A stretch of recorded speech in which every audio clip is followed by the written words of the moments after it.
Hi guys, good morning everyone. আজ আসামের অবস্থা দেখতে পাচ্ছ তোমরা কীরকম অবস্থা হয়ে গেছে। আসামে তোমরা দেখতে পাচ্ছ যে বন্যা খুব, আর বন্যাতে অনেক মানুষের ক্ষতি হচ্ছে, পশু পাখি, ঘর বাড়ি, অনেকের ব্যবসা বাণিজ্য, কার গাড়ি, মানে যাতায়াতের যা ব্যবস্থা আছে সব কিছুই নষ্ট হচ্ছে।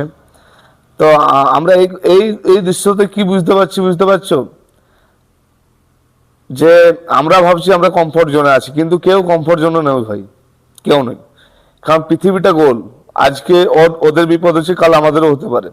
তার জন্য নিজেকে কমফোর্ট না ভেবে কিছু এর তাগিদে কিছু করো, বা এমন কিছু না যে আসামে আসামে এরকম হয়েছে তো আমাদের পুরুলিয়াতে হতে পারে না, কাল দিন হতেও পারে পুরুলিয়াতেও, আমার নিজের ঘরেও বাড়িতেও হতে পারে। তার জন্য বন্ধুরা, বি কেয়ারফুলি, নিজের মানুষকে ভালোবাসো, আর সবাইকে সময় দাও, আর যা যা সময় বেরোবে সেই সময়ের মধ্যে নিজের ফ্যামিলিকেও সময় দাও। Love family, then love village, then love town, then love district, then love all over the world, all over the country. Thank you. কি ভয়াবহ অবস্থা দেখতে পাচ্ছ বন্ধুরা, প্রে ফর আসাম।